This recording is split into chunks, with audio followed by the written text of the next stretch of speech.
Hello everybody, it's Kyra from BodyCandy. On today's episode of The Tea, we'll be speaking about a very controversial topic, getting pierced with a piercing gun versus a piercing needle.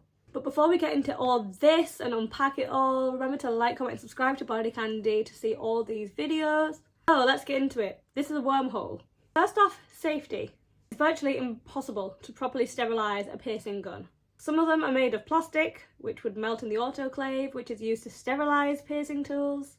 Even metal ones are generally just wiped down after use, which is not enough to entirely prevent the spread of bloodborne pathogens and other nasties. We use a single size post earring, usually a 20 or 22 gauge, and it has a butterfly back. These cannot be adjusted for size, meaning that if your lobe is particularly thick or you've got a lot of post-piercing swelling, you may not have room to accommodate for that swelling. If that happens, you may end up in serious bother and have to remove this jewellery entirely. Needle piercing is done with a barbell or flatback labret, usually an 18 or a 16 gauge, depending on the location. A larger gauge makes for a more stable piercing. The butterfly backs are also a problem because they are difficult to clean properly. They can develop a lot of build-up of gunk in the little holes, and that means bacteria. Don't want that. Barbell or flatback labret is easy to clean, and it doesn't develop any unsanitary build-up. Post earrings also have a blunt tip. A needle has a sharp point that slices right through the skin, whereas a piercing gun causes blunt force trauma. Especially if you're getting a cartilage piercing, this is a massive red flag, and that can actually cause the cartilage in your ear to shatter. Can't it, Peaches? It's really bad. No piercing guns. No piercing guns. We don't like piercing guns. No. You're lovely. Next up, one that people don't really consider is accuracy. A trained piercer will take time to mark where the piercing will be and ensure that you are happy with the placement too.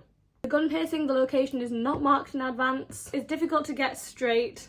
An accurate placement with the gun is a lot harder to see too, with the whole mechanic in front of it.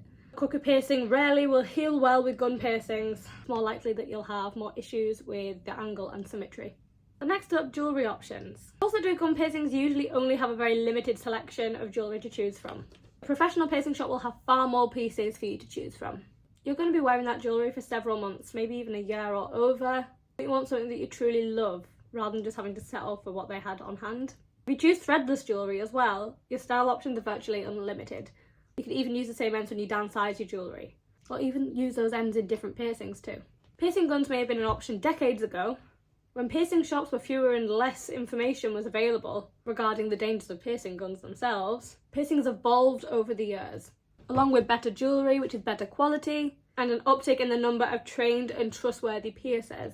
Don't go back to the Stone Age of piercings, where everyone got their ears pierced with a gun, myself included. Embrace the future. Let a good piercer take care of you. With a needle.